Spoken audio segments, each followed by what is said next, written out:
이 새벽 우리에게 주신 하나님 말씀은 마가복음 7장 1절에서 13절까지의 말씀입니다. 마가복음 7장 1절에서 13절까지의 말씀입니다.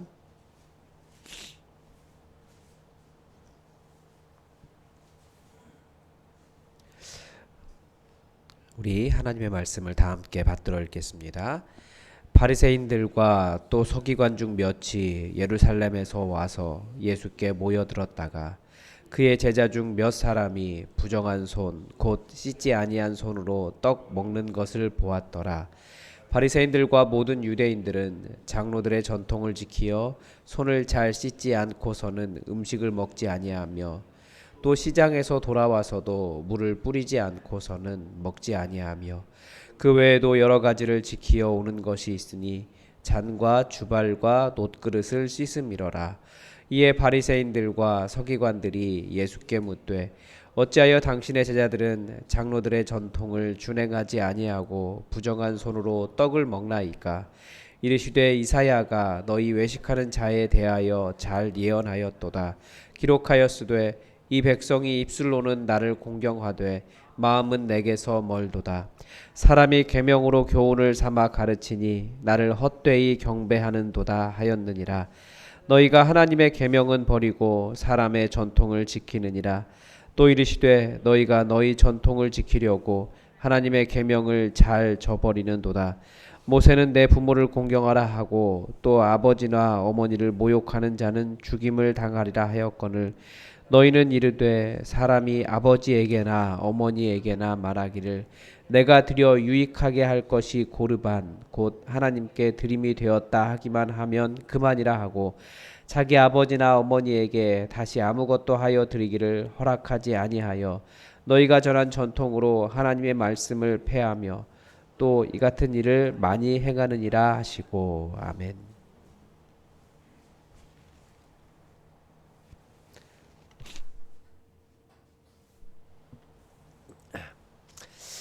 이 복음을 설명할 때마다 이렇게 주일 설교 시간이 좀 짧다라는 생각이 들어요.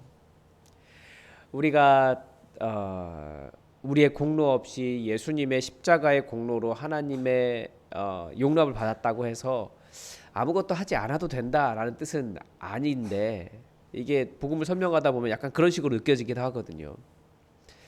하나님께서 우리를 통해서 우리 믿는 자들을 통해서 이 세상에 하나님 나라가 이루어지기를 원하시는데 어떻게 우리 삶이 변하지 않고 세상이 변할 수 있겠습니까?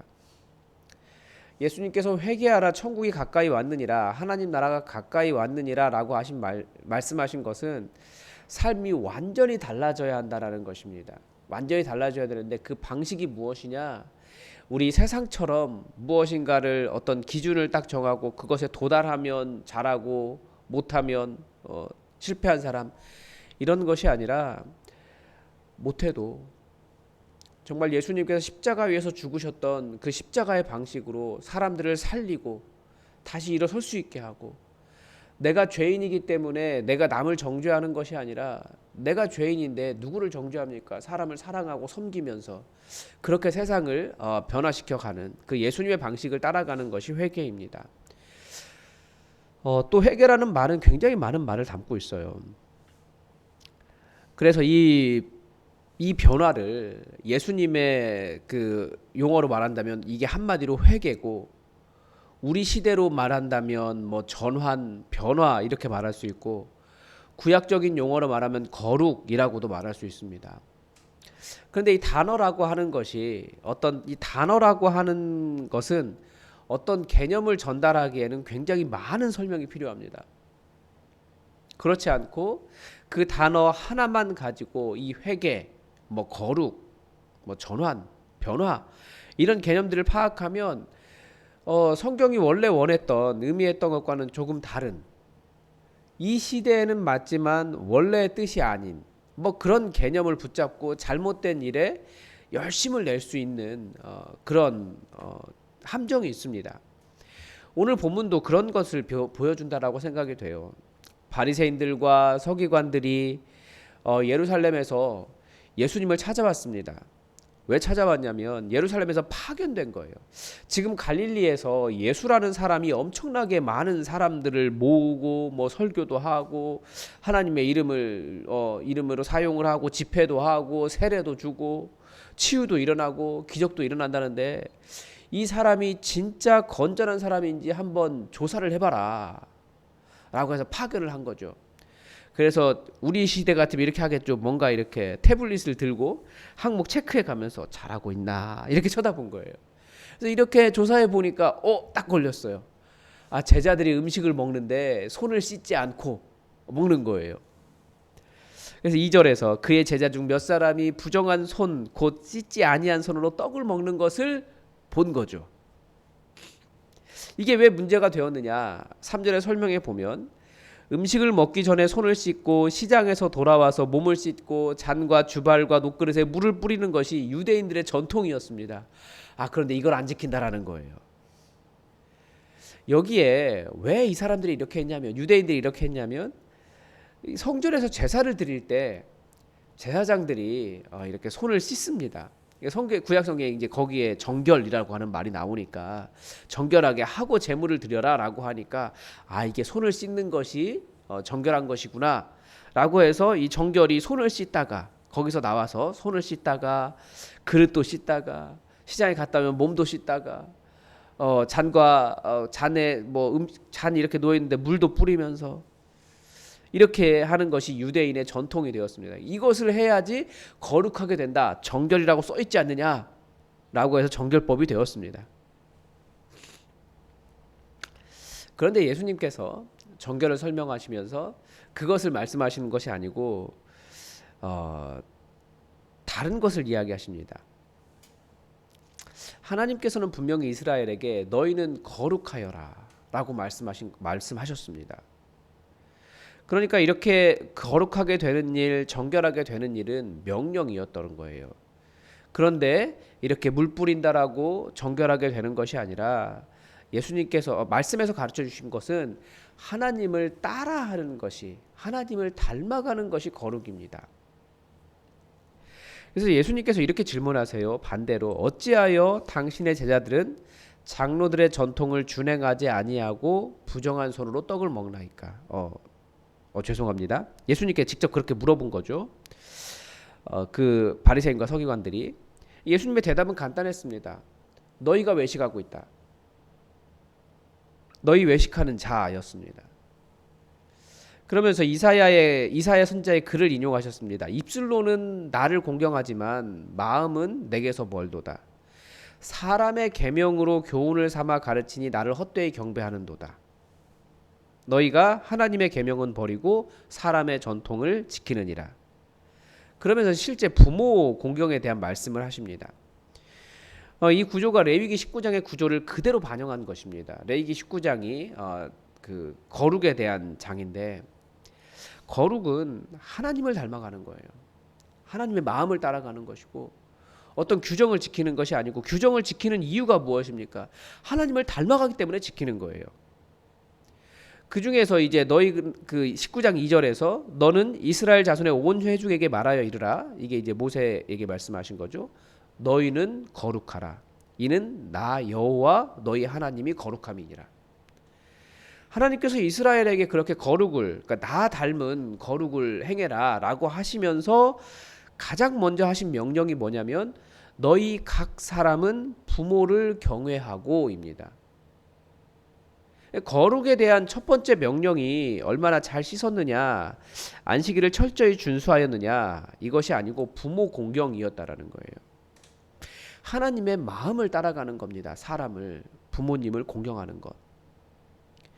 예수님께서 하나님의 뜻을 따르는 사람들이 내 형제요 자매요 어머니니라 라고 하셨다고 해서 예수님이 부모를 공경하지 않아도 된다라고 하신 분이 아닙니다. 그리고 레위기 19장에서 설명하는 거룩은 그리고 나서 안식일을 준수하고 먹는 것, 사람을 배려하는 일, 따라야 할 문화, 따르지 말아야 할 문화, 뭐 이런 것들이 나옵니다. 이게 왜 그러냐? 거룩은 일상에서 이루어지기 때문이라는 거죠. 문제는 항상 이거죠. 하나님께서 원하시는 것은 마음이에요. 똑같은 일을 하더라도 외적으로는 조금 부족해도 그 마음의 진심을 원하셨습니다. 내가 하나님 따라가야지. 하나님은 무엇을 원하실까? 원하신 어떤 일의 진심이 아니라, 그런데 사람이 어떻게 됩니까? 이렇게 하다 보면 일의 진심이 돼요. 하나님께 진심이 되는 것이 아니라 일을 어떻게 하면 잘할까? 이렇게 돼버리는 거예요. 어떤 일의 진심이 아니라 나를 구원하신 하나님에 대한 감사, 그 동기가 바뀌기를 원하셨습니다. 그래서 하나님께서 어떻게 보면 아담과 하와가 선악과를 따먹을 줄 아셨음에도 불구하고, 그렇게 타락해서 계속 고생하게 될 것을 아심에도 불구하고 선악과를 거기 두셨다라고도 볼 수 있어요. 하나님은 진심이 되기를 원하시거든요. 하나님에 대한 사랑 없이, 하나님에 대한 진심 없이, 하나님을 닮아가려고 하는 마음 없이, 하나님의 뜻을 헤아리는 것 없이 그냥 잘 지키는 것, 이건 아무 의미가 없는 거예요. 근데 이게 약간 좀 고생을 해봐야, 아, 우리 하나님이 진짜구나, 하나님의 마음이 무엇인구나, 이것을 알 수 있다라는 거죠. 동기가, 그 마음의 중심이 하나님에 대한 진정과 감사와 사랑과 경외함이 아니라면 겉으로 아무리 훌륭하다라고 하는 일, 제사장의 일, 제물을 바치는 일, 뭐 손을 씻는 일, 성실하게 잘 감당해도 그건 외식이 되어버립니다. 이걸 자기 스스로 아니면 누구도 이것을 점검해 줄 수가 없어요. 반대로 사람의 능력에 따라 외적인 행동은 조금씩 잘할 수도 있고 부족할 수도 있습니다. 그래서 그 마음의 진심이면 하나님은 그 사람을 인정하시는 것을 성경에서 여러 번 볼 수 있어요. 즉, 전통을 지키는 일은 꼭 나쁜 것은 아닙니다. 그리고 잘 구분도 못해요. 특히 이 시대 속에서 교회, 하나님의 말씀, 하나님 사랑, 뭐 몇 가지가 단어가 붙어버리면 이게 진짜 외식인가, 아니면 진짜 내가 하나님을 사랑하는 것인가, 구분하기가 굉장히 어려워요. 전통을 지키는 것이 꼭 나쁜 것도 아니에요. 잘 지키면 신앙에 유익이 있습니다. 그런데 하나님에 대한 경외함 없이, 경외하는 마음이 없이 그 전통만을 고수해서 사람을 이것 가지고 잘하고 있네, 못하고 있네, 나쁜 사람이네, 의인이네, 이렇게 평가하면 그건 외식이 된다라는 거예요. 우리가 조심해야죠. 그래서 정말 나를 위해, 나 같은 죄인을 위해 죽으신 그 예수님의 십자가라고 하는 이 복음을 먼저 나에게 적용하고, 내가 죄인이구나, 저 사람이 죄인이 아니고 내가 죄인이구나, 이것을 먼저 기억하고 구원하신 예수님의 은혜에 감사하고 정말 사람을 사랑하면서 우리는 사람에게 말할 필요가 있습니다. 우리 한국 교회에도 그런 것이 있죠. 한국 교회 안에도 이 문제를 아주 잘 보여주는 교회 전통이 있습니다. 바로 술과 담배 문제예요. 요즘 뭐 다들 워낙 의식이 높아져서 그런지 다 그냥 마음대로 하시는 것 같더라고요. 이제는 뭐 술과 담배가 구원의 문제와는 관계가 없다라는 것을 다 인정하는 분위기입니다. 그런데 만약에 목회자가 술과 담배를 한다면 목회자로서의 자격이 없다라고 하는 기준은 여전합니다. 전통이라는 것은 넘어가기가 굉장히 어려운 거예요. 그리고 또 그것을 무조건 다 해도 된다라고 말하면 그건 이 시대에는 굉장히 문제가 생깁니다. 왜 그렇습니까? 전통은 때로는 신앙을 유지하는 어떤 보호막 같은 역할을 하거든요. 신앙을 떠날 때 사람들이 나 이제 예수 안 믿어 라고 말하면 이제 술과 담배부터 시작하는 거예요. 반대로 자기 자신을 그런 것으로부터 지켜가면서 또 신앙을 유지하기도 합니다. 그러니까 그 전통 때문에 하나님의 말씀을 어기고 있다면 전통을 지켜가지는 하지만 동시에 하나님의 말씀을 지키고 하나님을 경외하기 때문에 전통을 지키는 마음의 동기가 변화된 사람이 되어야 된다는 겁니다. 이게 예수님께서 가르쳐 주신 이 외식과 전통의 문제입니다. 이 동기가 변하는 일은 하나님의 말씀을 지키는 일을 통해서 이루어지고, 근데 이것도 사실은 어려워졌기 때문에 예수님께서 복음이라고 하는 기준을 제시하신 것입니다. 너희가 전통을 지키려고 하나님의 계명을 잘 저버리는도다. 예수님께서 하나님의 계명을 잘 지켜야 한다라고 말씀하셨습니다. 이게 일반적으로는 십계명이라고 이야기하죠. 십계명의 가장 큰 것은 우상을 반대하는 것입니다. 우상을 숭배하는 일은 하나님 이외에 나를 구원할 것이라고 의존하는 모든 존재를 숭배하는 것이 우상입니다. 그래서 우리는 이 부모 공경을 먼저 이야기했기 때문에 마치 10계명의 1계명부터 4계명까지는 큰 의미가 없는 것처럼 생각하지만 이게 모든 것을 좌우해요. 유대인들이 장로들의 전통을 그렇게 지켜온 이유는 그런 전통이 자신을 지켜줄 것이라고 생각했기 때문입니다. 그게 우상숭배입니다.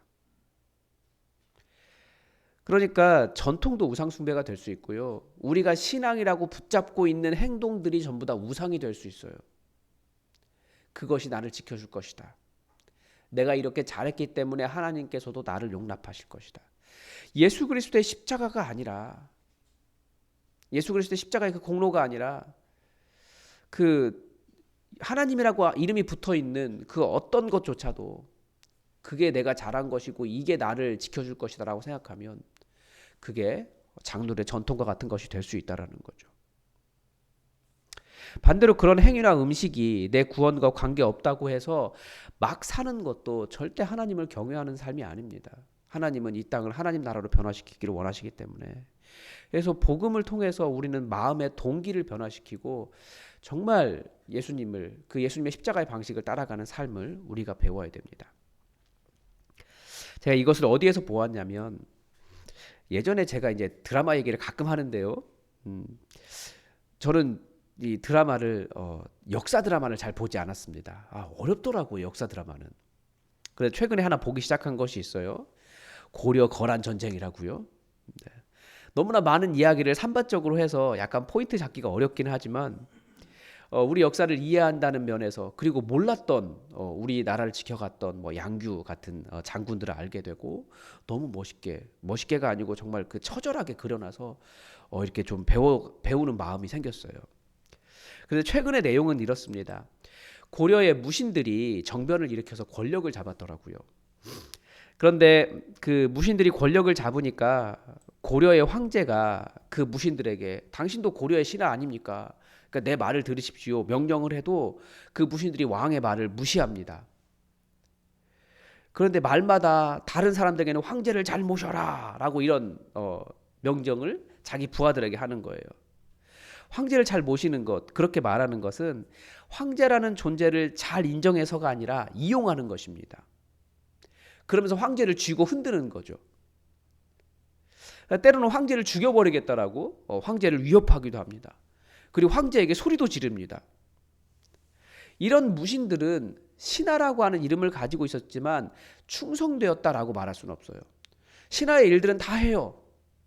그 황제의 명령도 또 이렇게 전달합니다. 다 자기가 원하는 대로만 하는 거죠. 하나님의 계명을 지킨다고 하는 것도 이와 비슷합니다. 그러니까 예수님을 나의 주인이라고 고백하면서도 내 뜻대로 예수님을 쥐고 흔들려고 하는 일이라면 그건 충성된 하나님의 자녀, 하나님의 백성이 될 수 없는 거죠. 아무리 그 일 자체가 옳아도.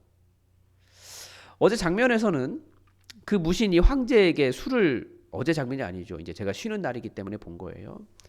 한 잔 주면서 저를 원망하지 마십시오. 다 고려를 위해서입니다. 라고 말하면서 황제를 또 그 황제를 이렇게 위협을 하더라고요. 바리새인들도 그렇게 말하는 거죠. 예수님, 저를 원망하지 마십시오. 다 하나님 나라 이스라엘을 위해서입니다. 라고 말하는 것과 같습니다. 그래서 지켜가야 된다라고 말하는 거예요. 근데 그건 하나님의 백성이 할 일이 아니고, 하나님의 백성이라면 하나님께서 말씀하시는 대로 따라가는 사람들이 백성인 겁니다. 그래서 우리는 계속해서 마가복음에서 제자의 길을 발견합니다. 그분이 하라고 하시면 아멘, 알겠습니다.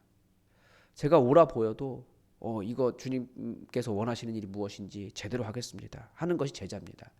제자는 순종하는 사람입니다. 그래서 우리가 복음과 하나님의 말씀에 순종하는 자로 제자의 길을 걸어갈 수 있기를 바랍니다. 오늘도 하나님의 뜻이 우리에게 이루어지기를 주기도문으로 기도하겠습니다. 하늘에 계신 우리 아버지, 아버지의 이름을 거룩하게 하시며 아버지의 나라가 오게 하시며 아버지의 뜻이 하늘에서와 같이 땅에서도 이루어지게 하소서. 오늘 우리에게 일용할 양식을 주시고 우리가 우리에게 잘못한 사람을 용서하여 준 것 같이 우리 죄를 용서하여 주시고 우리를 시험에 빠지지 않게 하시고 악에서 구하소서. 나라와 권능과 영광이 영원히 아버지의 것입니다. 아멘. 여러분, 우리 교회가 하나님의 말씀을 바르게 분별하고 외식하는 자가 아니라 정말 진심으로 하나님의 말씀을 따라가는 교회 될 수 있도록 우리 함께 기도해 주십시오. 그리고 어제 청년부 우리 친해지기 바람 행사를 했는데 뭐 청소년부도 이렇게 오긴 했지만 그리고 그래도 안 오던 친구들도 오고 또 우리 교회 아닌 친구들도 오고 교회를 옮기려고 하는 친구들도 오고 그래서 한 15명 정도 이렇게 모였습니다.